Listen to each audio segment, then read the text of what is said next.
जय श्री राम दोस्तों। खेल खेल में शुरू हुआ एक सोशल मीडिया कैंपेन आज एक एजिटेशन बन गया है और सरदर्द बन गया है ये गवर्नमेंट के लिए। जी हाँ, बिल्कुल सही पहचाना आपने। मैं बात कर रहा हूं सीजेपी की, मतलब कॉकरोच जनता पार्टी की। सब जानते होंगे इसकी शुरुआत कहां से हुई। हमारे chief justice of India Suryakant साहब ने जो अनएम्प्लॉयड लोग हैं उनकी तुलना कर दी कॉकरोचों से और पैरासाइट्स से, जो कि दोस्तों मैं उसकी कठोर निंदा करता हूं। उनको नहीं करना चाहिए, खास तौर से तब जबकि उनको ये पता है कि एक एक प्रोसीडिंग्स जो होती है कोर्ट में वो रिकॉर्डेड होती है, वो पब्लिक को अवेलेबल होती है। तो उनको ये टिप्पणी बिल्कुल नहीं करनी चाहिए थी और माफी मांगनी चाहिए थी। अब क्या हुआ कि एक बंदा अभिजीत दीप के उसके दिमाग में फितूर आया। उसने कहा कि यार इस सिचुएशन का फायदा उठाना चाहिए और उसने बीजेपी पे एक सटायर करने के लिए उसका नाम उससे मिला जुला रखा, सीजेपी, मतलब भारतीय जनता पार्टी की जगह कॉकरोच जनता पार्टी उसने नाम रखा। और 16 मई को उसने, जिस दिन सूर्यकांत साहब ने ये अपना स्टेटमेंट दिया था, उसी दिन उसने एक सोशल मीडिया पोस्ट डाल दी और कहा ये हम एक नया एजिटेशन शुरू कर रहे हैं, एक कैंपेन शुरू कर रहे हैं और जो जेंजी हैं इंडिया के वो जुड़े उनके साथ। पहले उसने कहा कि कोई पॉलिटिकल पार्टी इसमें ना जुड़े क्योंकि वी आर नॉट पॉलिटिकल। ये उसने पहला गेम खेला, जबकि वो खुद पॉलिटिकल है, आम आदमी पार्टी से संबंध रखता था। चलिए साहब, अब क्या हुआ, suddenly unexpectedly millions of followers उसमें ऐड होते गए। अब जब मिलियंस ऑफ फॉलोअर्स ऐड हो गए तब इसने कहा कि यार मैं तो बड़ा आदमी बन गया, अब क्या करें। अब इसका यूज करना चाहिए क्योंकि उसके दिमाग में पॉलिटिक्स का कीड़ा तो था ही।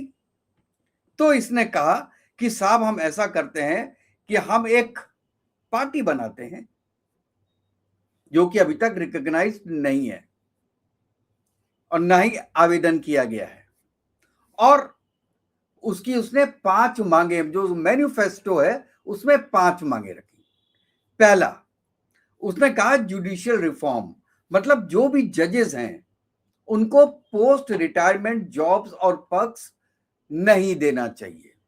और इस बात का मैं भी समर्थन करता हूं, क्योंकि नहीं तो क्या होता है कि जजेस के जो आपके जो रिजल्ट्स आते हैं, जो ऑर्डर्स प्रोनाउंस करते हैं, वो प्रो गवर्नमेंट हो जाते हैं क्योंकि उनको गवर्नमेंट पोजीशंस चाहिए होती है। दूसरा, उन्होंने कहा कि हमको ये इलेक्टोरल इंटीग्रिटी चाहिए, मतलब जो डिफेक्टर हैं पॉलिटिशियंस, जो एक पार्टी छोड़ के दूसरी पार्टी में गए हैं, उन पे 20 साल का प्रतिबंध लगना चाहिए। और ये उसने जो डाटा लिया है, ये लिया है अपोजिशन पार्टी से। उनका भी एजेंडा डालना है क्योंकि उस वक्त उसको पता था कि इस पॉइंट से क्या होगा, अपोजिशन पार्टीज हमारे साथ कभी ना कभी किसी ना किसी मोड़ पे जुड़ेंगी। उनका हित है इसमें, क्योंकि आज बीजेपी ज्यादातर पार्टीज लोग खुद टूट के बीजेपी में मिल रहे हैं। इसने ये बोला, बहुत शातिर दिमाग का आदमी है और मैं कहता हूं अच्छा है, खराब नहीं है। तीसरा, वुमेन राइट्स के बारे में उसने कहा पार्लियामेंट में 50% रिजर्वेशन होना चाहिए, जो कि गवर्नमेंट लाने वाली है इस बार। ठीक है, डिलिमिटेशन ऐड कर दिया है गवर्नमेंट ने उसके साथ, लेकिन ठीक है, यह पॉइंट वेल सर्व्ड है क्योंकि वो चाहता है कि उसके एजिटेशन के साथ या कैंपेन के साथ जो फीमेल है वो भी जुड़े। 50% of India is female, right. चलो, फिर उसने कहा मीडिया मोनोपोली, मतलब कॉर्पोरेट सेक्टर मीडिया में ना आए। ये तो पूरी दुनिया में होता है। अब वो कहता है अदानी और अंबानी जिनके अपने न्यूज चैनल्स हैं उनको ना दिए जाए न्यूज चैनल्स। ये बात मैं नहीं मानता हूं, क्योंकि कोई भी कैंपेन होता है, कोई भी चैनल्स होते हैं, पैसे लगते हैं उसके अंदर। अगर आपके पास ज्यादा पैसे हैं तो आपको गवर्नमेंट की फंडिंग की जरूरत नहीं होती और आप निष्पक्ष रूप से अपनी बात कह सकते हैं। लेकिन आपके पास अगर गवर्नमेंट फंडिंग चाहिए, आपको गवर्नमेंट के एड्स चाहिए आपको, तो आपको वही मानना पड़ेगा जो गवर्नमेंट कह रही है। इसलिए मैं ये पॉइंट पे नहीं मानता हूं कुछ हद तक। और जो लेटेस्ट डेवलपमेंट था वो उन्होंने एक पॉइंट ऐड किया, student justice, exam paper leak और उसकी अकाउंटेबिलिटी होनी चाहिए। इसमें दोस्तों मैं आपको एक बात बताना चाहता हूं कि मैंने भी इंजीनियरिंग का पेपर दिया था 83 में और मेरी पूरे इंडिया में 5th पोजीशन थी, लेकिन पेपर लीक हो गया था। वो पेपर दोबारा हुआ। जब दोबारा हुआ तो मेरी वो पोजीशन नहीं आ पाई, सिलेक्शन हो गया था लेकिन वो पोजीशन नहीं आ पाई जो पहले वाले पेपर में थी। तो क्या करते? सुसाइड कर लेते? क्या करते बताइए? सुसाइड करना कोई सही चीज है? वो तो जुर्म माना जाता है आपका आईपीसी के अंडर में, लॉ के अंडर में। लॉ के अंडर में जो चीज जुर्म मानी जाती है उसके लिए आप कहते हो कि आप 1 करोड़ रुपए दे दो। एनीवेज, इसके बारे में बाद में बात करेंगे। तो ये इनकी जो है बेसिकली 5 डिमांड्स थी। अब एक एक करके थोड़ा सा 2 मिनट में बात करते हैं कि यार ये लोग हैं कौन। इसका जो फाउंडर है, जो यूएस में बैठा था, इसका नाम है अभिजीत दिपके। ये पहले क्या रह चुका है, एएपी का, आम आदमी पार्टी का कम्युनिकेशन एडवाइजर, इसलिए इसको आइडिया है सब। सोशल मीडिया का आदमी है। और उसके बाद बॉस्टन यूनिवर्सिटी से पीआर में मास्टर्स किया है, पब्लिक रिलेशंस में मास्टर किया है। 30 साल का बंदा है और ये डिजिटल कंटेंट क्रिएटर है। और जो ये सीजेपी की जो ऑनलाइन सफलता है, इसके पीछे नेचुरल है कि इसकी रणनीति जो है वो काम आई है। क्योंकि तुरंत ही जैसे कुछ ही दिनों के अंदर 20 मिलियन फॉलोअर्स हो गए थे इंस्टाग्राम में इसके। कांग्रेस और बीजेपी से भी ज्यादा फॉलोअर हो गए थे इस बंदे के। तो एक तो ये है, इसके अंदर स्किल तो जरूर है। अब बाद में इन्होंने क्या किया, जब पार्टी बढ़ गई तो अब क्या करें। अब इन्होंने 3 ऑफिशियल स्पोक्स पर्सन मंगाए। वो कौन कौन थे? एक तो सौरभ दास, ये इन्वेस्टिगेटिव जर्नलिस्ट है। विजेता दहिया, ये पॉलिटिकल रिसर्चर और एक फिल्म मेकर है। और आशुतोष रंका। आशुतोष रंका के क्रेडेंशियल से मैं बहुत ज्यादा प्रभावित हुआ हूं, क्योंकि ये आईआईटी कानपुर से बीटेक किया हुआ है इसने, और लंदन स्कूल ऑफ इकोनॉमिक्स से मास्टर्स किया हुआ है। इसके बाद मैकेंजी में इन्होंने जॉब किया है और उसके बाद ये छोड़ के 3 जून को ये इंडिया आया है और ये सीजेपी का स्पोक्सपर्सन बना है। अब इसमें एक बड़ा मेन आदमी आता है जिसके कंधों पे चल के आज सीजेपी चल रही है। क्योंकि दीपके साहब जितने भी कम्युनिकेशन के आदमी हो, लेकिन उनकी कम्युनिकेशन स्किल इतनी अच्छी नहीं है, इफेक्टिव नहीं है, लोग उनको सुनना नहीं चाहते। आप बोर हो जाते हैं विद इन मिनट्स उनकी बात सुन के। एक आप लिखते हैं कुछ, वो अलग चीज होती है। सोशल मीडिया पे कुछ पोस्ट कर रहे हैं, वो डिफरेंट होती है। लेकिन पब्लिक के सामने बोलना, that is entirely different field. वो शायद स्किल उनके अंदर नहीं है, इसलिए उनको हेल्प लेनी पड़ी सोनम वांगचुक की। अब सोनम वांगचुक के बारे में सब जानते हैं। आईस्टूपा आपने देखा होगा कि इन्होंने डेवलप किया है। और ये इन्होंने डेवलप किया है, मतलब उन्होंने इन्वेंट नहीं किया है। ये तो बहुत 20 साल पहले ही डेवलप हो चुका था। वो एक तरीके का इन्होंने जो आईस्टूपा है वो पहले होता था पैरेलल, अब वर्टिकल इन्होंने उसको बनाया है। ठीक है, जिससे कि ऑफ सीजन में आपको पानी मिल सके लेह लद्दाख में। मैं अभी इतनी ही बात करूंगा। और 2 उनके इंस्टीट्यूशंस थे। अब क्या हुआ, एफसीआरए का एंगल आ गया इसके अंदर, फॉरेन फंडिंग का, और उसमें इश्यूज आए। गवर्नमेंट की लैंड इन्होंने ली हुई थी, उसमें इश्यूज आए। तो तो उनका लाइसेंस रद्द कर दिया गया। उस दिन से ये अगेंस्ट हो गए धर्मेंद्र प्रधान के। उसके पहले बहुत अच्छे फ्रेंड थे। इसके बारे में मैंने वांगचुक के बारे में पूरा एक वीडियो बनाया, आप जाके देख सकते हैं, इसलिए मैं बहुत डिटेल में बात कर नहीं रहा। अब उनको बदला लेना था बीजेपी से कि उन्होंने यार मेरे 2 लाइसेंस रद्द कर दिए, एफसीआरए के अगेंस्ट में केस कर दिया, मुझे जेल भेज दिया है। अब जो है वो उसके अगेंस्ट में एक सबसे अच्छा मौका था, वो बंदा बैठ गया हंगर स्ट्राइक पे। और इसके बारे में एक बात मुझे पता चली जब मैं इनका विकिपीडिया देख रहा था, तो यार इनकी फर्स्ट वाइफ ने भी इनके साथ काम किया है। जो दोनों इनके स्कूल हैं वो दोनों ने मिल के स्टार्ट किया था और दोनों ने कोई इश्यू नहीं किया, मतलब इनके बच्चे नहीं हुए केवल इसलिए क्योंकि वो देश की सेवा करना चाहते थे। लेकिन 28 साल की शादी के बाद इस आदमी ने डिवोर्स किया और 2025 में मैरिज की, रीमैरिज की गीतांजलि नाम की एक लेडी से। तो वो मुझे थोड़ा अजीब सा लगा यार। 1-2 साल, 3 साल, 4 साल के बाद, शादी के बाद प्रॉब्लम्स आती हैं, लेकिन 28 ईयर्स के बाद उनकी वाइफ, पहली वाइफ का नाम शायद रेबेका नॉर्मन था, ऐसी कुछ नाम था उनका। एनीवेज, वो तो उनकी पर्सनल मैटर हो गया। लेकिन इनको भी एक मौका मिल गया कि अब हम कूद जाते हैं।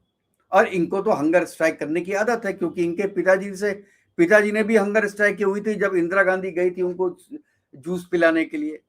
ये पहले भी कर चुके हैं, इंडस्ट्रियलाइजेशन के खिलाफ हैं लद्दाख में। एनीवेज, वो तो अलग टॉपिक हो गया। अब क्या हुआ कि इनको ज्यादा ख्याति प्राप्त हो गई उसके अंदर।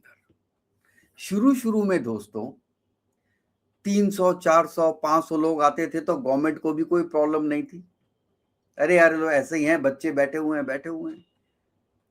और लेकिन सडनली कुछ लोग बढ़ने लगे जब इन्होंने, जो दीप के हैं, इन्होंने कहा कि भैया ऑल पार्टीज आर वेलकम। तो एसपी आ गई, कांग्रेस आ गई, और पार्टीज भी इनके साथ आगे जुड़ने लगी। आम आदमी पार्टी जुड़ने लगी, उसके स्टूडेंट विंग के लोग आने लगे। तो 21 तारीख को, मतलब कल की डेट में, जब ये इन्होंने कहा था कि हम पार्लियामेंट में मार्च करेंगे, उस वक्त करीब 40 से 50 हजार बच्चे आए। अब वो बच्चे कौन थे? वो स्टूडेंट थे या आम आदमी पार्टी, एसपी, कांग्रेस की जो स्टूडेंट विंग है उसके बच्चे थे? ये तो इतनी जल्दी पता नहीं चल पाएगा आपको जब तक कि पता ना चले, उसका इन्वेस्टिगेशन ना हो। लेकिन हाँ, बच्चे थे। अब वहां पे क्या हुआ कि उनके पास कोई परमिशन नहीं थी पार्लियामेंट हाउस जाने की। अब पार्लियामेंट हाउस जाने का भी वो दिन चुना जबकि वहां पे मानसून सेशन शुरू होने वाला था। कोई और दिन चुन लेते, लेकिन नहीं, यही दिन चुना। चलो भाई, कुछ लीडर्स भी आ गए, आम आदमी पार्टी के जितने लीडर्स हैं वो भी आ गए। आपके अखिलेश यादव की वाइफ वो भी वहां पे थी, मुझे नाम नहीं याद आ रहा है। ये लोग उसके अंदर आ गए, काफी फिल्म स्टार्स भी आए। लेकिन कल के दिन कोई नहीं रहा मार खाने के लिए, क्योंकि वो जानते थे कि ये पार्लियामेंट में जाएंगे, पुलिस रोकेगी, हल्ला होगा। तो कोई बड़ा नेता भाई साहब दिखाई नहीं दिया कल के दिन। आम आदमी पार्टी के 2 या 3 नेता, संजय सिंह और मनीष सिसोदिया, ये जरूर दिखाई दिए, और कोई दिखाई नहीं दिया जितने भी बड़े लोग हैं। एनीवेज, अब क्या हुआ, इन्होंने, मैंने खुद वीडियोस देखी हैं, इन बच्चों ने वॉल्स को तोड़ के उसकी ईंटें निकाल के पुलिस पे मारना शुरू किया। पुलिस तो रिटेलिएट करेगी। पुलिस कहते हैं कि 100 से ज्यादा पुलिसकर्मी घायल हो गए इसमें, तो पुलिस तो जवाब देगी। पुलिस ने डंडे मारना शुरू किया। अब जब पुलिस ने डंडे मारने शुरू किया तो ये वीडियोस पे आ गए। एक आदमी के पास मोबाइल रहता है, इन्होंने अपनी रील्स बनानी शुरू की कि हमको मार दिया, हमको मार दिया, हमको पीटे मार दिया, जबकि ब्लड नहीं निकल रहा। ऐसी वीडियोस बनानी शुरू कर दी और उन्होंने अपलोड करनी शुरू कर दी। उसका फायदा उठाया अपोजिशन पार्टीज ने। आज के दिन में राहुल गांधी राम मनोहर लोहिया हॉस्पिटल में अभी बैठे हुए हैं, लोगों से बात कर रहे हैं, गवर्नमेंट को भी जाना पड़ा। कल नड्डा साहब ने इनको बुलाया कि भाई आइए बात कीजिए, तो इन्होंने भी अपनी जो है कुछ मांगे रखी। इन्होंने कहा सबसे पहली मांग तो हमारी ये है साहब कि जो पेपर लीक जिसका हुआ है और जितने बच्चों ने 21 बच्चों ने आत्महत्या की है, उनको 1-1 करोड़ रुपए दिया जाए। यहां मैं फिर भी जो मैंने पहले बोला था, मैं डिफर करता हूं। डिफर मैं इसलिए करता हूं कि एज पर लॉ आपको सुसाइड करना एक जुर्म है, तो जुर्म के लिए आपको पैसे नहीं मिलने चाहिए। आप तो मर गए ना यार, आपकी फैमिली को अब पैसे तो फैमिली को मिलेंगे ना। और अगर यही किस्सा चलता रहा तो आगे ऐसे कितने भी सुसाइड होंगे, आपको पता नहीं चलेगा ये मर्डर है कि सुसाइड है। अगर 1-1 2-2 करोड़ रुपए मिलने लगे केवल इस काम के लिए, चाचा भतीजों को मार देगा, भतीजा चाचा को मार देगा। कहीं भी पेपर लीक हुआ तो पेपर लीक की जो संभावना है वो ज्यादा हो जाएंगी। और चलिए, जो सुसाइड किया वो गलत है, क्यों हुआ मुझे समझ में नहीं आया। मैंने खुद कहा कि मेरे साथ खुद ऐसा हो चुका है, लेकिन मेरे दिमाग में तो कभी नहीं आया कि या मैं अपनी जिंदगी खत्म कर लूं या दोबारा पेपर ना दूं, या पहली बार मेरी 5th पोजीशन थी, दोबारा नहीं आ पाई मेरी, तो मुझे कोई डिप्रेशन हो गया हो। ऐसा तो नहीं हुआ, क्योंकि ये बच्चे बड़े थे। उस वक्त मेरी उम्र भी यही थी जो आज के बच्चों की थी एग्जाम देने में, 12th के बाद। तो उनकी टेंडेंसी ही सुसाइडल होगी। वो आज नहीं तो कल को नीट में पास हो जाते या नीट में फेल हो जाते तो भी सुसाइड कर लेते। संभावना है, मतलब मैं कह रहा हूं, मैं अपनी बात को जस्टिफाई करने की कोशिश नहीं कर रहा हूं, लेकिन मैं ये कोशिश कर रहा हूं कहने की कि अगर आपने जो सुसाइड किया है उसके लिए अगर आप पैसे देने शुरू कर देंगे तो ये केस बढ़ जाएंगे। कई बच्चे ये कोशिश करेंगे कि यार किसी तरीके से पेपर लीक करवाओ, कह दो पेपर लीक हो गया, पेपर लीक हो गया, अरे हमारे घर वालों को तो पैसे मिल जाएंगे यार, खत्म कर लेते हैं अपने को, या भाई को खत्म कर देते हैं यार, घर में पैसे नहीं है, उसका पेपर लीक करवा दो, या ये बात ही उड़ा दो कि पेपर लीक हो गया, बाद में पता चलेगा पेपर लीक हुआ है कि नहीं हुआ है। ऐसी सिचुएशन आ सकती है, मैं ये कह रहा हूं। दूसरा उन्होंने कहा है कि भैया ये हमारे जो है साहब वांचुक साहब को छोड़ दिया जाए और उनको दोबारा, अब वो वांचुक साहब ने बोल दिया कि मैं तो हंगर स्ट्राइक में हूं, पहले कहा था खत्म कर दिया, आप कहते हैं नहीं खत्म नहीं कर रहा, हम हंगर स्ट्राइक करेंगे। तो अब ये लोग दोबारा चले गए जंतर मंतर में। कहने का असली मतलब यह है कि 2 बार धर्मेंद्र प्रधान साहब से मीटिंग हो चुकी है और मीटिंग के बाद धर्मेंद्र प्रधान साहब ने कहा है कि ठीक है, हम हायर अप से बात करेंगे और फिर आपको बताएंगे कि उसका क्या करना है। अब इसमें आप ये देखिए कि कुछ जो जैसे सोनाक्षी सिन्हा है, फातिमा सना शेख और इमरान खान, इन लोगों ने जो है समर्थन दिया है इसका। इसके अलावा शबाना आजमी, नसीरुद्दीन शाह, रत्ना पाठक शाह, प्रकाश राज, जीनत अमान, अभय डोयल, कुणाल कामरा, स्वरा भास्कर, चंद्रशेखर आजाद, ओमी वैद्य, ये सब लोग भी इनके साथ जुड़ गए। शबाना आजमी तो जंतर मंतर भी पहुंची थी। और आपने स्टेटमेंट सुना होगा कुणाल कामरा का, जो ये बोलते हैं कि सीता के पति का नाम लेके नीता के पति का काम कर रहे हैं। तो ये एजिटेशन अब कुछ दिनों पहले तक जो नीट के बारे में था वो हिंदू मुस्लिम पे कन्वर्ट हुआ। धर्मेंद्र प्रधान के रेजिग्नेशन से पीएम मोदी का रेजिग्नेशन आ गया, फंड ही चेंज हो गया, मैन्युफेस्टो ही चेंज हो गया। एक बच्ची का मैं देख रहा था इंटरव्यू, कह रही है कि एक मुसलमान 100 हिंदुओं से अच्छा है, क्योंकि मेरी फ्रेंड की माँ 1 बजे मुझे, मैं जब जाती हूँ उसके घर तो खाना खिलाती है। यार तू 1 बजे किसी फ्रेंड के घर जाती ही क्यों है, रात में 1 बजे? कमाल है। हमारे घर के बच्चे, हमें तो देखा नहीं कि 1 बजे जब भी जाती है, मतलब वो अक्सर जाती होगी ना रात में 1 बजे अपनी फ्रेंड के घर, और ये बात कह भी रही हैं। और एक जो जेएनयू की प्रोफेसर हैं, वो गाना गा रही हैं, यहाँ नाम रहेगा अल्लाह का, हर दिल में अल्लाह बसता है।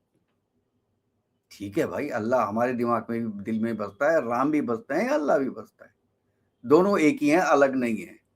तो राम का नाम भी तो ले सकते थे वहां, केवल अल्लाह का नाम क्यों लिया? तो ये एक हो गया है कि या तो हिंदू मुस्लिम, क्योंकि बीजेपी थोड़ा प्रो हिंदू है, तो अब क्या है, ये एजिटेशन क्योंकि एंटी बीजेपी है और प्रो अपोजिशन है, तो दो चीजों पे लड़ेगी, एक एंटी बीजेपी, दूसरा एंटी हिंदू, तब उसको ट्रैक्शन मिलेगा। और ये ट्रैक्शन लेने के लिए इन्होंने ये काम किया है।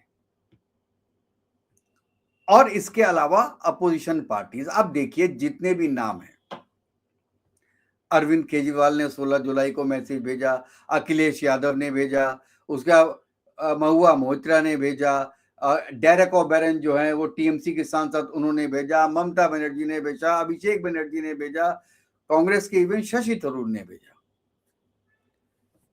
इन लोगों ने अपने पूरे मैसेजेस भेजे हैं। इसका मतलब है, और आज आपको पता है कि राहुल गांधी गए हैं खुद, जितने भी घायल बच्चे हैं उनसे मिलने के लिए, और निकल के जो भी है जरूर बोला है इन्होंने, गवर्नमेंट को गाली देंगे, गवर्नमेंट को घेरने की कोशिश करेंगे, और कोई रास्ता मिल नहीं रहा तो अब उनको एक, कहते हैं, रास्ता सा दिखाई दे रहा है, एक टनल में उनको एक रोशनी दिखाई दे रही है सीजेपी के नाम की, कि यार ये है, इसके पीछे लगे रहो। मैं दावा कर रहा हूं, मेरे दावे बहुत कम गलत होते हैं, कि अगर अब आज के दिन में सीजेपी इलेक्शन लड़ेगी ना, तो ये बीजेपी के वोट तो नहीं काटेगी, ये काटेगी कांग्रेस के और एसपी के वोट। और आप देखना, सीजेपी यूपी से अभी जो इलेक्शन है 2027 में, इसमें कम से कम 200 सीटों पे अपने कैंडिडेट रखेगी। तब हम बात करेंगे एसपी कहां जाएगी। बीजेपी के जो वोटर्स हैं वो तो इंटैक्ट हैं,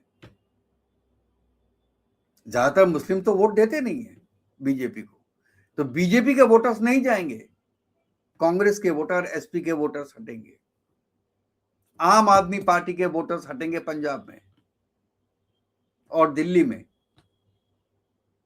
और ये एक फोर्स बन के निकलेगी, क्योंकि जेनजी का नाम जुड़ा हुआ है इसमें, और सबके सामने, आंखों के सामने आता है नेपाल, सबके सामने आता है बांग्लादेश, आंखों के सामने आता है श्रीलंका। उनको लगता है कि ऐसा कुछ हिंदुस्तान में भी हो सकता है, और अगर वैसा ना हो तो यार एक पार्टी बना के, जैसे आम आदमी पार्टी बनी थी, वैसे ही सीजेपी बन जाएगी, कुछ नाम चेंज कर देंगे, क्योंकि जब इनको सीरियसनेस आएगी पार्टी में, तो इनको कॉकरोच नाम चेंज करके कुछ और नाम रखना पड़ेगा रजिस्ट्रेशन कराने के लिए, ये भी वो करा लेंगे। और ये इन सब बातों के बाद मैं एक बात जरूर बोलना चाहता हूं, कि गवर्नमेंट की भी गलतियां हैं इसमें। प्राइम मिनिस्टर मोदी को एटलीस्ट मन की बात में इन बच्चों के बारे में जरूर बोलना चाहिए था जिन्होंने अपनी जान दी है, और ये कहना चाहिए था कि ये ठीक नहीं हुआ, हम तहकीकात कर रहे हैं, हमने इतने लोगों को जेल भेज दिया है, पकड़ लिया है, और हम कोशिश करेंगे कि आइंदा ऐसा ना हो, क्योंकि ये पहले भी होता आया है और ये खत्म नहीं होगा, लेकिन हम कोशिश जरूर कर सकते हैं। ये एक स्टेटमेंट जरूर देना चाहिए था। और दूसरी बात बोलेंगे कि गवर्नमेंट कॉम्प्लिसेंट हो गई थी। कॉम्प्लिसेंट इसलिए हो गई थी क्योंकि अपोजिशन थी ही नहीं। राहुल गांधी तो कब 20-25 दिनों के बाद निकल के अवतार हो जाता है, एक दिन के लिए पता नहीं चलता, महीने भर कहां रहते हैं और सडनली एक दिन आ जाते हैं, और 2 बार 2 भाषण देके और लोगों से मिलके फिर गायब हो जाते हैं। आम आदमी पार्टी का अस्तित्व खत्म हो गया है, वो केवल अब पंजाब में रह गई है। एसपी तो लोकलाइज पार्टी है, वो यूपी की है, और उसमें बाबा ने वैसे ही इनकी ऐसी तैसी फेरी हुई है। अपोजिशन पार्टी सबसे बड़ी टीएमसी थी, टीएमसी खत्म हो गई और बाकी की जो बड़ी बड़ी पार्टीज है वो ऑलरेडी एनडीए में है, बीजेपी के साथ है। और जो बीजेपी के साथ नहीं है वो तोड़ तोड़ के टूट टूट के बीजेपी के साथ आ रही है। तो अपोजिशन जब खत्म हो गई तो इस वक्त एक बहुत वैक्यूम है और ये वैक्यूम लेने की कोशिश करेगी कॉकरोच जनता पार्टी। ये चीज अभी राहुल गांधी को समझ में नहीं आ रही है, ये चीज अभी अखिलेश यादव को समझ में नहीं आ रही है और ये ममता बनर्जी को समझ में नहीं आ रही है। बात आम आदमी को समझ में आ रही है कि ये तुम्हारी वोट खींचेगी। अगर ये पॉलिटिकल विंग बनता है, इसका तो बनेगा जरूर क्योंकि समर्थन तो प्राप्त है। तो क्योंकि ये एक पॉलिटिकल फ्रेमिंग की तरफ जा ही रहा है और ये पूरा लग रहा है कि ये पूरा जो एक एजिटेशन है ये अपोजिशन ऑर्केस्ट्रेड है। और तभी गवर्नमेंट ने कहा कि ठीक है नड्डा साहब मिलिए, हो सकता है कुछ और भी लोग इसमें जरूर मिलेंगे। गवर्नमेंट कोई ना कोई एक्शन जरूर लेगी, लेकिन the damage is done. Public के पास ये इंफॉर्मेशन गई है कि गवर्नमेंट एक जेनजी की बात नहीं सुन रही है, जो कि बिल्कुल ही गलत है। लेकिन आज के दिन में वास्तविकता नजर आ रही है इसके अंदर, जो कि नहीं होना चाहिए। गवर्नमेंट को कॉम्प्लिसेंट नहीं होना चाहिए क्योंकि वो पब्लिक के वोट लेके पब्लिक पे राज करती है। और दूसरा, आज के दिन में 15% अनएम्प्लॉयमेंट है इंडिया का। तो ऐसे में कोई भी गवर्नमेंट अपनी रेस्पॉन्सिबिलिटी को इग्नोर नहीं कर सकती है। और नीट के एग्जाम के बाद भी 6 पेपर और लीक हुए हैं। किसी ना किसी को रेस्पॉन्सिबल तो आपको मनाना ही पड़ेगा और रेस्पॉन्सिबल हमेशा टॉप के लोग होते हैं। तो आपको प्रधान साहब को चेंज करना चाहिए था। उनका या तो पोर्टफोलियो चेंज करते, मिनिस्ट्री चेंज करते, या कोई ना कोई एक्शन ऐसा जरूर लेना चाहिए था कि जैसे दुनिया को पता चले, पब्लिक को पता चले, जेनजी को पता चले कि yes you are serious on that. केवल कैमरे के पीछे रह के लोगों को पकड़ना वॉज नॉट सफिशिएंट। ये कहना कि हम अब आर्मी का यूज करेंगे, एयरफोर्स का यूज करेंगे और हम ये सोचेंगे कि कैसे करना है, आपको पूरा सिस्टम चेंज करना पड़ेगा। जो आप स्टडी कीजिए, जो चाइना में सिस्टम है, एक एग्जाम होता है, उसी एग्जाम में इंजीनियरिंग भी है, मेडिकल भी है, सीए भी है, सब कुछ एक एग्जाम है और वो एग्जाम बिल्कुल वाटर टाइट होता है। अगर आप 1 लाख एग्जाम कराएंगे हिंदुस्तान में तो कहीं ना कहीं तो पेपर लीक होगा ही होगा। आज इसका हुआ है, कल जेई का होगा, कल रीजनल कॉलेजेस का होगा, कल किसी यूनिवर्सिटी का होगा। आप किसको रोक सकते हो? नहीं रोक, दुनिया में कोई ताकत नहीं रोक सकती। जबकि इंडिया में ये पॉपुलेशन है और हर आदमी भूखा बैठा हुआ है, हर आदमी कोशिश कर रहा है किसी तरीके से पेपर हमको मिल जाए, किसी तरीके से पेपर हमको मिल जाए, क्योंकि कंपटीशन बहुत ज्यादा है। और जब कंपटीशन बहुत ज्यादा होता है तो हर आदमी किसी ना किसी एंगल से कोशिश करता है कि यार मुझे कोई इंफॉर्मेशन मिल जाए जिससे कि मैं निकल जाऊं, क्योंकि अनएम्प्लॉयमेंट बहुत ज्यादा है। तो इसलिए कोई ऐसा सिस्टम आपको करना पड़ेगा, या तो मैं कह रहा हूं चाइनीज सिस्टम करना पड़ेगा, जिसमें कि आपको हर जो यूनिवर्सिटीज हैं सबका सेंट्रलाइज्ड एग्जाम हो, जितनी भी यूनिवर्सिटीज हैं सेंट्रलाइज्ड एग्जाम हो, और जितने भी आपके इंजीनियरिंग कॉलेजेस हैं, मेडिकल कॉलेजेस हैं, बाकी जितने ब्रांचेस हैं, सबका एग्जाम एक साथ होना चाहिए, एक एजेंसी होनी चाहिए, वो कराए, अलग अलग दिनों में कराए, लेकिन वैसे कराए। सिस्टम समझिए, उसके बारे में मैंने पूरा एक वीडियो भी बनाया है कि कैसे होते हैं एग्जाम्स, वहां पे क्या क्या सिक्योरिटीज रखी जाती हैं। सब जो चाइना में होता है वो करना बहुत मुश्किल है और उसको बताने में टाइम भी आपको बहुत लगेगा, वो मुश्किल है। लेकिन अगर उसका 50% भी आपने अडॉप्ट कर दिया तो कम से कम जो बीच में ट्रांसपोर्टेशन में या प्रिंटिंग के वक्त जो प्रॉब्लम्स आती हैं, जो पेपर लीक होते हैं, वो बंद हो जाएंगे और सख्त से सख्त सजा देनी चाहिए। चाइना में सजाए मौत है, सजाए मौत है पेपर लीक होने की, इसलिए पेपर लीक होता ही नहीं है। अगर एक आदमी पकड़ा गया चीटिंग करते हुए, जरूर लोग पकड़े जाते हैं, और जो भी वहां पे चीटिंग करते हुए पकड़ा गया 5 साल के लिए वो एग्जाम दे ही नहीं सकता। For 5 years he can not give exams, उसका लाइफ खत्म, टाइम खत्म। आपको ये करना पड़ेगा, कुछ ना कुछ ऐसी चीज आपको करनी पड़ेगी कि जिसमें कि लोग आपका फायदा भी ना उठा पाए और फेयर एग्जाम्स हों। आपकी क्या राय है दोस्तों इसके बारे में, सीजेपी के बारे में, कि क्या अपोजिशन अपने पैरों पे खुद कुल्हाड़ी मार रही है? इसके बारे में दोस्तों जरूर आप राय दीजिएगा। और अगर ये वीडियो आपको पसंद आया तो प्लीज मेरे चैनल को लाइक कीजिएगा, सब्सक्राइब कीजिएगा और बेल आइकन जरूर दबा दीजिएगा, जिससे जैसे ही मैं कोई नया वीडियो डालूं तो उसके नोटिफिकेशन दोस्तों आप तक पहुंच जाए। तो नेक्स्ट वीडियो में मिलते हैं, तब तक के लिए जय हिंद, जय भारत, वंदे मातरम। खुश रहिएगा दोस्तों, स्वस्थ रहिएगा।